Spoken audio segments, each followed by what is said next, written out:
So I started to collect the things that I would need to take with me in case I would need to abandon La Aventura. So I got my vest over here. I got here waterproof bag, which I'm going to take with me. I'll put the things over there, and it also helps to float a little bit, so it has kind of double use. And I have my jacket over there, just in case I would be cold. That it would be night, for example. So into the box, into the bag, I'll put some things like my documents, my ID, my cards, my all of the medical tests that I have. I got my license over here as well, and my registration for the boat, my passport. I'll take 2 chocolates in case I would need some boost of the energy. I have my satellite communicator that would help me to raise the alarm and send the distress signal. I have 3 lamps. This is going to be my main lamp. I'm always wearing it on my head at night. This is going to be spare one, and this one is going to be only to notify, like to put the spotlight for the SAR services, so they would know where am I. And also I have here a light stick in case I would need some additional light. So I don't want to take too many things with me. I think that's enough. And of course I got a water here, so this is just 1 liter of water. If I would be able to take some more water, I have also some more water over there in the bottles, and I have also some more water in there, so I could just take one of those bottles which are over there. If you'd like to know how far the AIS reaches, my AIS doesn't reach that much because this is Class B AIS, but all of the Class A AISs, they have much stronger signal, much stronger transmitter. So let's see, this is where I am, more or less. This is where Malaga is, and from here I can see the ships that are 125 nautical miles away from me. So that's a lot. Of course, this is only when the weather is perfect and when the sea state is really good. Then the signal reaches the like super high distances. So I have a pretty good view about what's around in there. This is not from the internet. This is purely from the radio signal. I'm now going to the bow to inspect my life raft and also to inspect my dinghy, just in case I would need to abandon the ship and launch the dinghy and the life raft. It wouldn't be that easy, so that's why I need to just take a look now which string should I pull. Most probably that's going to be the first the first part that I'll need to pull out from the dinghy in order to release it. And life raft also has one special rope that you need to pull in order to launch it. I just need to remember not to throw the life raft to the water, because it would just sink probably, or maybe not a sink, but it would not be launched. I just need to pull the rope first and then lift it down to the water. Look what the current in Gibraltar could make. We are still like 45 miles out from the Strait, and over here, that was when there was no current, and here the current came, and even if we had the same heading, the course was just changed. And look at the speed with the same engine speed. We have only 2 knots, where before we had 4 knots. It's time for a lunch, and today for a lunch we have a bowl with rice, grilled chicken, some onions, some tomatoes, and we're gonna put here some soya sauce, and also there is olive oil, a little bit more. Fantastic. I have a critical situation over here.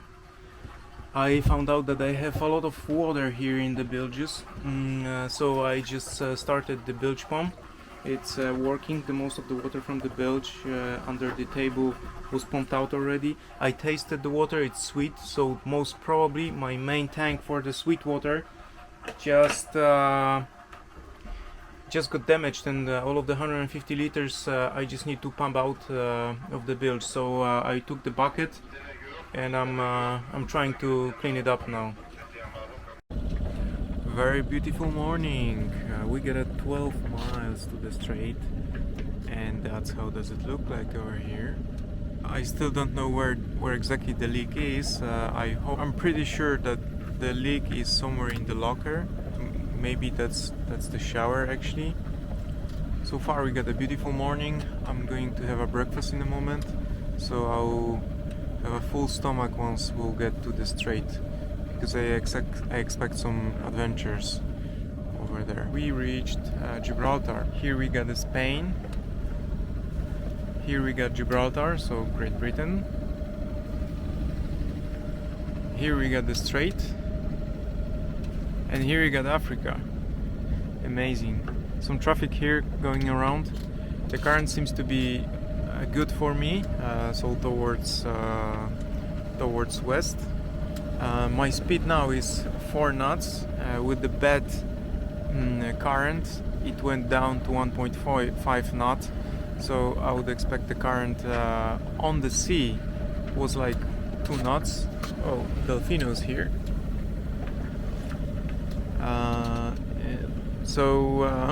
Yeah, the current in the Strait, as I read, might be up to 7 knots. So I don't want to have 7 knots on my boat. Well, I hope that was Delfino, not an orca. Anyways, I need to prepare myself for passing. Oh, Delfinos here and here. Ooh, amazing. So I'm going to prepare myself for the Strait. Wish me luck. So we are entering the Gibraltar Strait. That's how it is. We get a traffic route over here, so we need to keep the right side of the Strait. I want to get to the Strait somewhere here and keep the shallow waters here away from the traffic route, and just get here. And once I'll reach to this point, I want to cross, as the guys here they are doing this. I want to cross it over here and go down towards the shallow water of Africa here. We will be out of the areas where the orcas are active. I think this is a perfect place to have my oatmeal with bananas. What do you think, guys?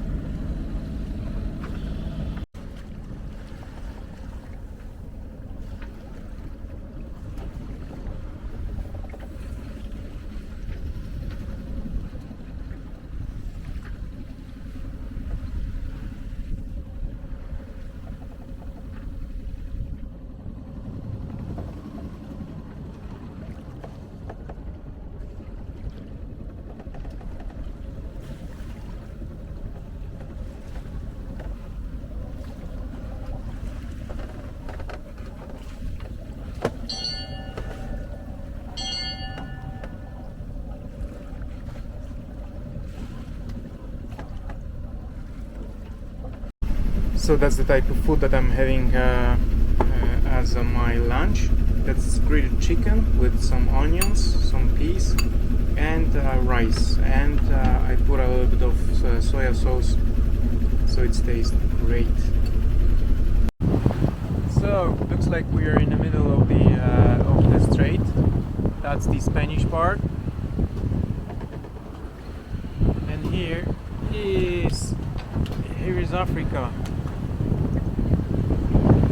Obviously the conditions are much better now. We have some wind and we have some waves, unfortunately, but you know what you can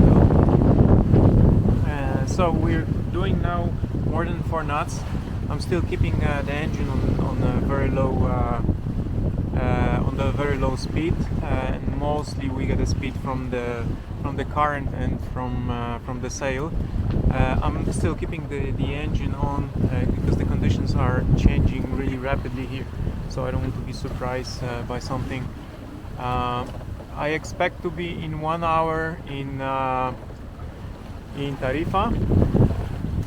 Then after 2 hours of being in Tarifa, I'll get to the end of the traffic routes, and turning left south to towards Tangier, and from that moment something like 550 miles, and we are down to Canary Islands. Let's go. Good morning. We are on the coast of Africa, and I cannot see any orcas so far, but look at these blue creatures. I've been followed by some mysterious fishes. What is that? Should I catch it and try to fry it or bake it? They're following me since like 20 minutes. I don't think they can harm me anyhow. I think it's cool. I think it's it looks like mahi-mahi. It's look like a dolphin fish. Is it?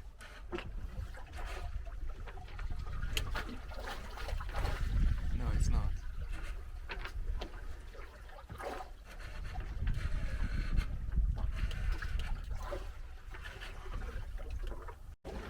So officially, I'm the ocean sailor. I had a wind blowing like 25 knots from my back, and the boat was actually moving 1.2 up to 2 miles, 2 knots. So I guess that was because the current was so strong that the current actually pushed me against the wind, and the wind pushed me against the current. The current in the Gibraltar, what I read, could be like even 7 knots. It was very difficult because the boat was really unstable. It was difficult to set the sail, and of course autopilot wasn't working in this kind of situation because the wave was quite big. All of that, it was like probably 8 or maybe 9 hours. So I needed to grab the wheel for like 9 hours. I can feel it in my hands, in my shoulders, everywhere. I didn't have my breakfast yet. I just woke up, so downstairs, of course, because the waves were really huge, so there is a little mess downstairs there. Today you get a beautiful weather. We got our fishes here. Are you going to be my pets? Huh? So we got a beautiful weather. We got almost no wind, just a little bit. I'm not going to fire up the engine now because I was motoring for like almost 2.5 days. So I don't want a second or third day on the engine. I will just appreciate the calm environment. I'll make myself a nice breakfast now, and I will just enjoy the view of nothing but just the west coast of Africa. This is Morocco.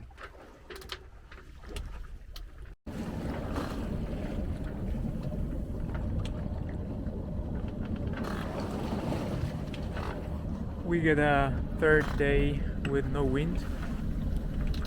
I made small mistake. I tried to escape from some showers that we had on the sky, and apparently I went a little bit closer to the shore, and that's where the wind died.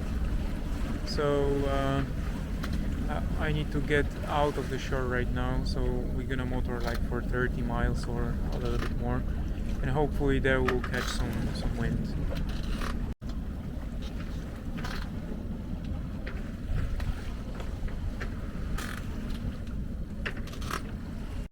So as the wind picked up, so the wave did as well. We had a little bit of rough night, but not that bad. Yeah, so now we got 185 miles to go. So most probably it's Saturday morning now. Most probably we'll be there in Lanzarote. We'll be in Monday morning. Most probably. We'll see. So I had a last minute change of plans. I was supposed to go to Lanzarote directly because this is the first island in the chain of islands. But I decided to go to Tenerife, which is like 140 miles away from Lanzarote, because I have some stuff to do in Tenerife, some formalities to do, and in Lanzarote, well, I would be at night, so I don't want to come over to the port at night. That's why I decided to go to Tenerife, just to use this time to get there directly. I guess something's wrong with this geography, because I had this impression that the more south you go, the warmer it is, but actually the more south I go, the colder it is. I started to wear this hoodie where, close to Spain, close to Gibraltar, I didn't need to wear this because it was warm. And then also, supposedly, Canary Islands is the place on Earth with one of the least days with the clouds. And apparently the closer I am to the Canary Islands, the more clouds we have. Look at that, like there was absolutely clear sky when we left Spain and Gibraltar, and now like the full sky is covered with the clouds, and it is like this for more or less all the time, and since like 2 days or 3 days, up to the moment where I need to pay attention on the amount of energy, amount of electricity that I'm using, because there is no sun, where there is a sun, but the sun is covered with the clouds, and and my batteries are not charging that much. So anyways, it's Sunday now, I think so. Yeah, it is Sunday. I should be there in Tenerife in Tuesday morning. Look at that. I've seen the what was that? Look, dolphinos. I have a lot of dolphinos here. I'm not sure if it's about the boat or it's always like this, but every day I have like twice or 3 times a day a visit of dolphins.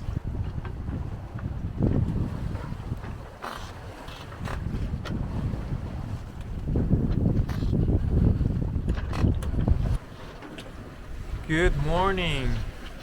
So this is the last day that we are on the ocean, and tomorrow we should be there in Tenerife. So the only problem with these waves is that my autopilot is really not keeping up with it. So as you can see, it's really struggling to turn the wheel with these waves. Let me show you in a moment. It's just slipping. So one thing is that the wheel is wet right now, so that's why the belt is slipping on the wheel. But also the problem is that it's just not strong enough, and this idea of putting the belt like on this kind of waves, it's maybe not the best idea. So it's mostly it's just slipping.